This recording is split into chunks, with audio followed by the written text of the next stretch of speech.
KRS dam ಭರ್ತಿಯಾಗಿದೆ. ನಾಳೆ CM DCM ಬಾಗಿನವನ್ನ ಅರ್ಪಿಸಲಿದ್ದಾರೆ.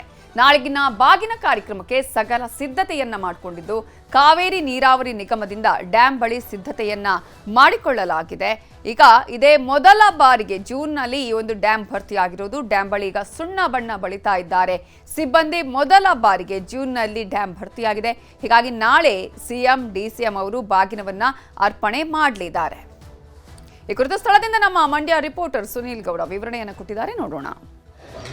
Kaveri ಜಲಾನಯನ ಪ್ರದೇಶದಲ್ಲಿ ವ್ಯಾಪಕವಾಗಿ ಮಳೆ ಆಗ್ತಾ ಇದೆ. ಹೀಗಾಗಿ ಕೆಆರ್ಎಸ್ ಒಳ ಹರಿವಿನ ಪ್ರಮಾಣ ಹೆಚ್ಚಾಗಿರುವಂಥದ್ದು. ಹಾಗೆ ಕೆಆರ್ಎಸ್ ಜಲಾಶಯ ಭಾಗಶಃ ಭರ್ತಿಯಾಗಿದೆ. ಇನ್ನು ಜೂನ್ ತಿಂಗಳಲ್ಲೇ ಜಲಾಶಯ ಭರ್ತಿಯಾಗುವ ಮೂಲಕ ಇತಿಹಾಸದ ಪುಟಗಳಲ್ಲಿ ದಾಖಲೆಯನ್ನ ಬರೆದಿರುವಂಥದ್ದು. ನಾನೀಗ ಕೆಆರ್ಎಸ್ ಜಲಾಶಯದ ಮೇಲ್ಭಾಗ ಇದ್ದೀನಿ. ನೀವೀಗ ದೃಶ್ಯದಲ್ಲಿ ಗಮನಿಸಬಹುದು ಕಾವೇರಿ ನದಿ ಯಾವ ರೀತಿ ಉಕ್ಕಿ ಹರಿತಾ ಇದೆ ಅಂತ.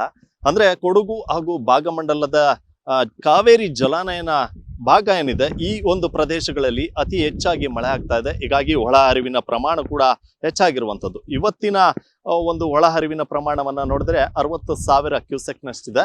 ಹಾಗೆ ಡ್ಯಾಮ್ನ ಹಿತದೃಷ್ಟಿಯಿಂದ ಡ್ಯಾಮ್ನಿಂದ ಹೊರಭಾಗಕ್ಕೆ ಅಂದ್ರೆ ಹೊರ ಹರಿವು 23,000 ಕ್ಯೂಸೆಕ್ ಇರುವಂಥದ್ದು. ಬಹುತೇಕ ಅಂದ್ರೆ ಗರಿಷ್ಠ ಮಟ್ಟ ಡ್ಯಾಮ್ನ ಗರಿಷ್ಠ ಮಟ್ಟ 124.80 ಅಡಿಗಳು. ಹೀಗಾಗಿ ಬಹುತೇಕ ಡ್ಯಾಮ್ ಭರ್ತಿಯಾಗಿದೆ. ಹೀಗಾಗಿ ವಾಡಿಕೆಯಂತೆ ರಾಜ್ಯದ ಮುಖ್ಯಮಂತ್ರಿ ಸಿಎಂ ಸಿದ್ದರಾಮಯ್ಯ ನಾಳೆ ಬೆಳಗ್ಗೆ 11 ಗಂಟೆಗೆ ಸಲ್ಲುವಂತ ಅಭಿಜಿನ್ ಮುಹೂರ್ತದಲ್ಲಿ ಬಾಗಿನವನ್ನ ಅರ್ಪಿಸುವಂತ ಕೆಲಸವನ್ನ ಮಾಡಲಿದ್ದಾರೆ. ಇನ್ನು ಬಾಗಿನ ಅರ್ಪಿಸುವಂತ ವಿಚಾರವನ್ನ ನಾವು ನೋಡದೆ ಆದ್ರೆ 1979ರಲ್ಲಿ ಡಿ ದೇವರಾಜ ಅರಸು ಅವರು ಮುಖ್ಯಮಂತ್ರಿ ಆಗಿದ್ದಂತ ಸಂದರ್ಭದಲ್ಲಿ ಬಾಗಿನ ಬಿಡುವ ಪ್ರಕ್ರಿಯೆಯನ್ನ ಪ್ರಾರಂಭ ಮಾಡ್ತಾರೆ. ಅವತ್ತಿನಿಂದ ಇವತ್ತಿನವರೆಗೂ ಸುಮಾರು 33 ಬಾರಿ ಕಾವೇರಿ ನದಿಗೆ ಬಾಗಿನವನ್ನ ಅರ್ಪಿಸಿರುವಂಥದ್ದು. ಸಾಕಷ್ಟು ರಾಜಕೀಯ ನಾಯಕರು ಅಂದ್ರೆ ಸಿಎಂ ಯಾರಾಗ್ತಾರೆ, ಯಾರ ಅವಧಿಯಲ್ಲಿ ಈ ಒಂದು ಡ್ಯಾಮ್ ಭರ್ತಿ ಆಗುತ್ತೆ ಆ ಒಂದು ಸಂದರ್ಭದಲ್ಲಿ ಬಾಗಿನ ಬಿಡುವಂಥದ್ದು ವಾಡಿಕೆ ಆಗಿರುವಂಥದ್ದು. ಹಾಗೆ ಈ ಒಂದು ಡ್ಯಾಮ್ಗೆ ಸುಮಾರು 5 ಬಾರಿ ಬಾಗಿನವನ್ನ ಅರ್ಪಿಸುವ ಮೂಲಕ ಮಾಜಿ ಸಿಎಂ ಆಗಿರ್ತಕ್ಕಂಥ ಯಡಿಯೂರಪ್ಪನವರು ದಾಖಲೆಯನ್ನು ಬರೆದಿರುವಂಥದ್ದು. ಇನ್ನು ಹಾಲಿ ಸಿಎಂ ಆಗಿರ್ತಕ್ಕಂಥ ಸಿದ್ದರಾಮಯ್ಯನವರು ಸುಮಾರು 3 ಬಾರಿ ಈಗಾಗಲೇ ಬಾಗಿನವನ್ನ ಬಿಟ್ಟಿದ್ದಾರೆ. ಇನ್ನು ನಾಳೆ ಬಾಗಿನವನ್ನು ಬಿಟ್ಟರೆ 4 ಬಾರಿ ಸಿಎಂ ಸಿದ್ದರಾಮಯ್ಯನವರು ಬಾಗಿನ ಅರ್ಪಿಸಿದಂತಾಗುತ್ತೆ. ಹೀಗಾಗಿ ಸಕಲ ಸಿದ್ಧತೆಗಳನ್ನ ಡ್ಯಾಮ್ನ ಮೇಲ್ಭಾಗದಲ್ಲಿ ಮಾಡ್ಕೊಂಡಿರುವಂಥದ್ದು ನೀವೀಗ ದೃಶ್ಯದಲ್ಲಿ ಗಮನಿಸ್ಬೋದು. ಈ ಒಂದು ಜಾಗದಲ್ಲೇ ಬಾಗಿನ ಅರ್ಪಿಸುವಂತ ಕೆಲಸ ಮಾಡುವಂಥದ್ದು. ಅಂದ್ರೆ ನಾಳೆ ವಿಧಿ ವಿಧಾನಗಳ ಮೂಲಕ ಇಲ್ಲಿ ಕಾವೇರಿ ಮಾತೆಗೆ ಬಾಗಿನ ಅರ್ಪಿಸಲಾಗುತ್ತೆ. ಹಾಗೆ ಡ್ಯಾಮ್ನ ಕೆಳಭಾಗದಲ್ಲಿ ನಾವು ನೋಡೋದೇ ಆದ್ರೆ ಪಕ್ಕದಲ್ಲೇ ಒಂದು ವೇದಿಕೆಯನ್ನ ಕೂಡ ನಿರ್ಮಾಣ ಮಾಡಿರುವಂಥದ್ದು. ವೇದಿಕೆ ಕಾರ್ಯಕ್ರಮ ನಡೀತೆ ಅಂದ್ರೆ ಬಾಗಿನ ಅರ್ಪಿಸಿದ ನಂತರ ವೇದಿಕೆ ಕಾರ್ಯಕ್ರಮ ನಡೆಯುವಂಥದ್ದು.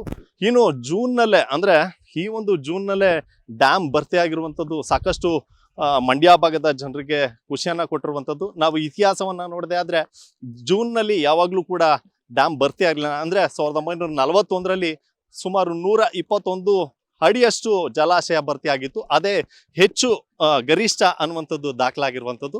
ಆದ್ರೆ ಈ ಬಾರಿ ಜೂನ್ನಲ್ಲೇ ಬಹುತೇಕ ಅಂದ್ರೆ ಡ್ಯಾಮ್ ಸಂಪೂರ್ಣವಾಗಿ ಭರ್ತಿ ಆಗುವ ಮೂಲಕ ದಾಖಲೆಯನ್ನ ಬರೆದಿರುವಂಥದ್ದು. ಹೀಗಾಗಿ ಈ ಒಂದು ವಿಶೇಷದಲ್ಲೇ ಜೂನ್ 30 ಅಂದ್ರೆ ನಾಳೆ ಸಿಎಂ ಸಿದ್ದರಾಮಯ್ಯನವರು ಈ ಒಂದು ಜಲಾಶಯದಲ್ಲಿ ವಿಧಿ ವಿಧಾನಗಳ ಮೂಲಕ ವಾಡಿಕೆಯಂತೆ ಬಾಗಿನವನ್ನ ಅರ್ಪಿಸಲಿದ್ದಾರೆ. ಕೆಆರ್ಎಸ್ ಡ್ಯಾಮ್ನಿಂದ ಸುನೀಲ್ ಗೌಡ, ನ್ಯೂಸ್ 18. ಮಹಾರಾಷ್ಟ್ರದಲ್ಲಿ ಧಾರಾಕಾರ ಮಳೆಯಾಗ್ತಾ ಇದೆ. ಕೃಷ್ಣಾ ನದಿಗೆ ಹಿನ್ನೆಲೆಯಲ್ಲಿ ಹೆಚ್ಚಿದೆ ನೀರಿನ ಹರಿವು. ಮುಳುಗಿದೆ ಶ್ರಮಬಿಂದು ಸಾಗರ. ಬಾಗಲಕೋಟೆ ಜಿಲ್ಲೆ ಜಮಖಂಡಿ ತಾಲೂಕಿನ ಚಿಕ್ಕ ಪಡಸಲಗಿ ಗ್ರಾಮದ ಶ್ರಮಬಿಂದು ಸಾಗರ ಮುಳುಗಿರೋದು. 4 TMC ನೀರು ಸಂಗ್ರಹದ ಶ್ರಮಬಿಂದು ಸಾಗರ ಇದು. ಜಲಾಶಯ ಸಂಪೂರ್ಣವಾಗಿ ಭರ್ತಿಯಾಗಿ ಬ್ಯಾರೇಜ್ ಮೇಲೆ ಹರಿದು ಬರ್ತಾ ಇದೆ ನೀರು. ಜಮಖಂಡಿ ತಾಲೂಕಿನ ಹಿಪ್ಪರಗಿ ಜಲಾಶಯಕ್ಕೆ 1,06,750 ಕ್ಯೂಸೆಕ್ ಒಳಹರಿವಿದ್ರೆ ಜಲಾಶಯದಿಂದ 1,06,000 ಕ್ಯೂಸೆಕ್ ಹೊರ ಹರಿವು ಕೂಡ ಇದೆ. ಈಗ ಧಾರಾಕಾರ ಮಳೆಯಾಗ್ತಾ ಇದೆ ಮಹಾರಾಷ್ಟ್ರದಲ್ಲಿ. ಹಾಗಾಗಿ ಕೃಷ್ಣಾ ನದಿಗೆ ನೀರಿನ ಹರಿವಿನ ಪ್ರಮಾಣದಲ್ಲಿ ಕೂಡ ಹೆಚ್ಚಳ ಆಗಿದೆ. ಜಮಖಂಡಿಯ ಶ್ರಮಬಿಂದು ಸಾಗರ ಮುಳುಗಡೆಯಾಗಿದೆ.